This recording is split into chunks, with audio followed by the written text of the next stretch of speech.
भंडारा जिल्ह्याच्या तुमसर शहरातील अंगणवाडी केंद्रात निकृष्ट दर्जाचा आहार पुरवठा महिला बचत गटाच्या माध्यमातून करण्यात येत असून बालकांच्या जीवाशी खेळ करण्यात येत असल्याचं धक्कादायक वास्तव्य समोर आलं आहे।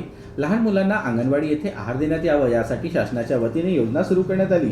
तुमसर शहरातील अंगणवाडी केंद्रातील पोषण आहार शिजवण्याचा कंत्राट बचत गटांना देण्यात आला आहे। या बचत गटांच्या माध्यमातून बालकांना निकृष्ट पोषण आहार दिला जात असल्याने अंगणवाडी सेविका यांनी याची तक्रार नगर परिषदेकडे केली, मात्र याकडे नगर परिषदेचे अधिकाऱ्यांनी लक्ष दिले नाही। आता याची तक्रार स्वतः शिवसैनिकांनी केली असल्याने अधिकारी काय कारवाई करतात हे पाहण्यासारखं असेल। माझ्या हनुमाननगर तुमसर या वार्डामध्ये येत असून या ठिकाणी मी नेहमी येत असतो आणि येत असताना त्या ठिकाणी बालकांना कसं शिक्षण दिलं जाते, काय दिलं जाते या सगळ्या चौकशी करतो।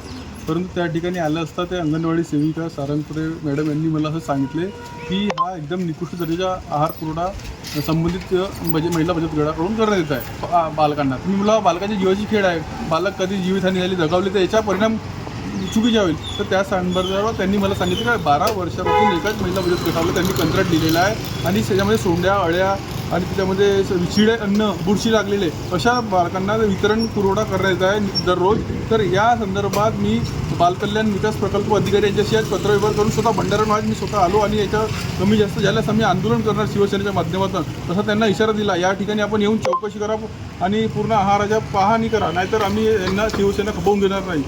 या संदर्भात आज पत्र देऊन सांगितले, त्यांना निदर्शनास आणून दिले जिल्हाधिकारी आणि बालविकास अधिकाऱ्यांनी। जीबी न्यूजचे प्रत्येक अपडेट मिळवून घेण्यासाठी तुम्ही आमच्या चॅनलला लाईक करा, सबस्क्राईब करा आणि शेअर करा, तसंच बेल आयकॉनला सुद्धा प्रेस करा। आपला जिल्हा, आपली बातमी, जीबी न्यूज भंडारा।